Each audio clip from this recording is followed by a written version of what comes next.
அவனுக்கு அதை போட்டாதாங்க ஞான உபதேசம் பண்றதுக்கு வந்தா கூட ஒன்றும் நடக்காது. சோத்தை போட்டாதான் அவன் ஞானத்தை பத்தி கேட்பான்.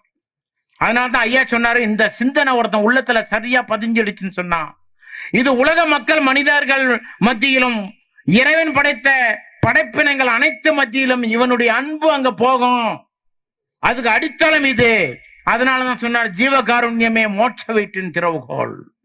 எல்லா உயிரிடத்திலும் இவன் அன்பு செலுத்துவானே, ஆனால் இறைவனுடைய அன்பு இவனுக்கு கிடைக்கும். அவன் நாதியத்தவன் தெரியுமா உங்களுக்கு? யாரு? பரம்பொருள் நாதியத்தவன். கீதையில பாத்தீங்கன்னா பக்தி யோகம் பிரபக்தி யோகம் 2 பாகம் தான். இதை பத்தி மக்களுக்கு தெரியாது, அதில் உள்ள கதை தான் தெரியும். பக்தி யோகம் என்பது என்ன? தன் கடமையை ஆற்றுவது. அதுதான் சொல்றார் கிருஷ்ணா, உனக்கு கொடுத்த வேலையை நீ செய். அதற்கு கொடுக்கிற கூலி கொடுக்கிற வேலை என்ன செஞ்சது? அந்த வேலை எனக்குரியதுன்றதை நீ முதல்ல நீ நம்பு.